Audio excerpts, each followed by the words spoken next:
remember the time when Netflix just lied to us. Like, they just told a straight up lie on social media, and no one ever, like, brought it up again or just raised the fact that they literally just lied to us. I'm gonna assume you don't, because I haven't actually seen this documented that Netflix lied here ever before. I actually only discovered this a few weeks ago. I was filming a video about, like, meme marketing campaigns, and I brought up Netflix's Bird Box campaign. And specifically how when Netflix were promoting Bird Box, the internet just ran with it and started doing the Bird Box challenge, which was basically a challenge where you had to do everyday things blindfolded. And I was like, this is a dream for a marketing campaign, for people to be using your movie's name challenge and just like promoting your movie indirectly, until it got out of hand and people started doing it when they were driving. People started doing Bird Box tattoos, and it specifically led to Netflix putting out this tweet. I'm gonna put that tweet on the screen now, and that's really magnificent editing. Basically what they said was, can't believe I have to say this, but please do not hurt yourself with this Bird Box challenge. We don't know how this started,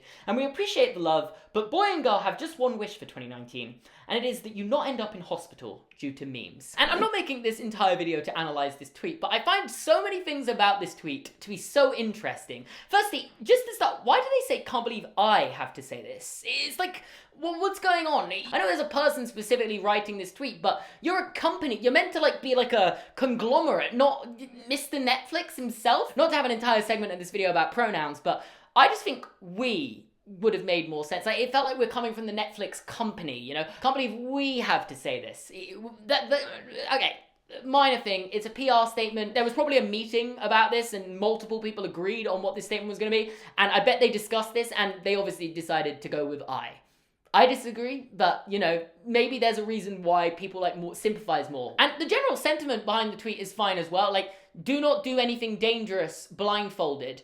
It is a good bit of advice, actually. I can concur. And I guess Netflix have become the authority on this because they're the ones who put out the movie which unintentionally started this trend. I say unintentionally specifically here because the next line is, we don't know how this started.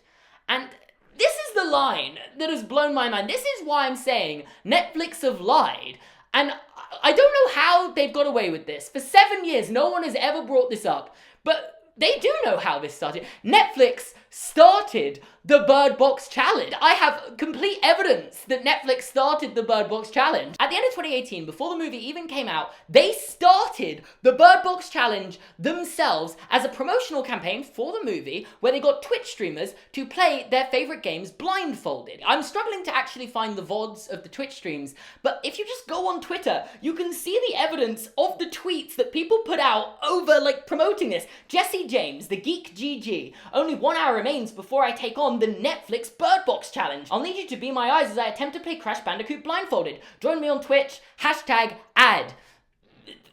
Okay, so, you know, just a tiny bit of evidence there that Netflix have paid someone to use the term Bird Box Challenge to promote the movie on December the 7th. This was one of the first times, I assume, Bird Box Challenge as a term was ever used, if not the first time. We then also have Jessie's highlight reel of her Bird Box Challenge. I probably used that as B-roll footage earlier. We then also had the streamer Jared PIG Krenzel posting about, last week I was sponsored to play the Bird Box Challenge, speedrunning StarCraft levels blindfolded. Record the challenge yourself and tweet me the VOD with #BirdBoxChallenge. Best time wins a huge raid for my channel. He's literally being paid to promote and encourage people to do the Bird Box Challenge as part of his ad for Bird Box. Netflix are like trying to encourage people to do this. I've also found a tweet from the streamer Artemis AFK. My attempts at the Bird Box Challenge. Grab a friend in a blindfold and attempt to play your favorite games without sight. It's harder than it looks. Haha, send me your videos. I think they're hilarious. Bird Box movie is out December 21st on Netflix. #ad. Again, being paid to promote getting people to do the Bird Box Challenge while doing the Bird Box Challenge herself on stream for probably hundreds, if not thousands of viewers. I don't know how many viewers these people are. I don't know any of these people, to be honest. And I'm sure they're fine people. I've got nothing against them. I'm just saying, Netflix, though, when they said, we don't know how this started, yes, you do! You started it! And they tweeted this on January 2nd, 2019, by the way. They posted this a month after they started the trend themselves by paying people to make this a trend.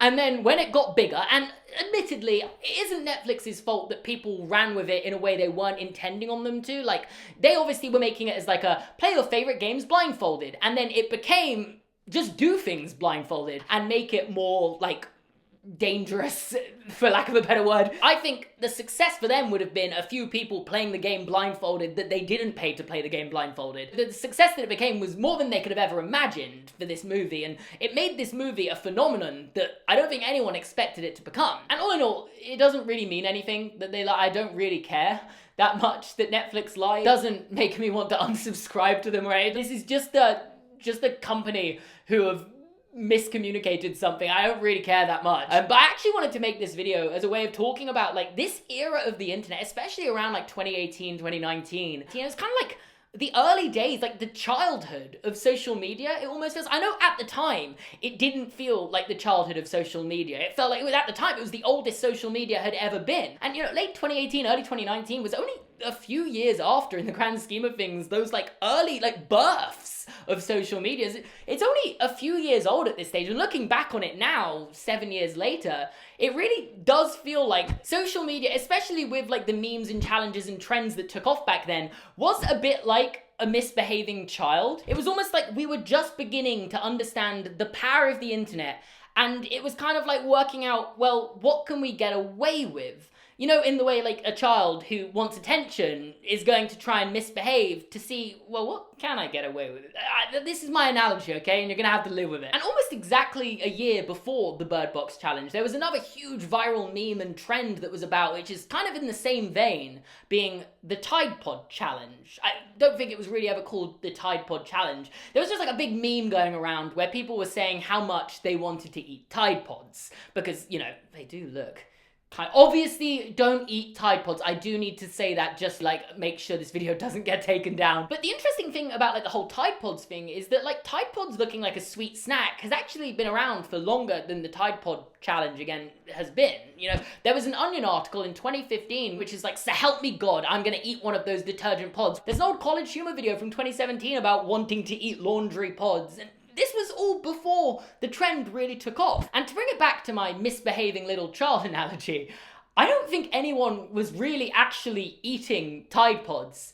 Like, genuinely, I don't think this was happening. I think this was a joke where people were saying they wanted to, but like almost no one was actually going ahead and eating them. And I have facts to back this up. I've just looked it up. There's a report from the New Statesman saying that only 86 teens ate Tide Pods, at least in America, citing the AAPC. I assume you know what the AAPC is. No, it's the American Association of Poison Control Centers. Why isn't it AAPCC? It's just that is gonna bother me. I think they got their abbreviation wrong. Obviously, 86 more than necessary. But also in the same article, there's apparently 10,000 laundry detergent themed accidents that happen a year also. So while 86 is unnecessarily and needlessly high, it is actually just a small portion of actual detergent themed injuries, and there were no deaths either. No one died from the Tide Pod trend. I know that shouldn't really be a way. No one should be dying from memes, and okay, what am I even doing here? But like, there was not one Tide Pod themed death despite all of the hysteria and craze.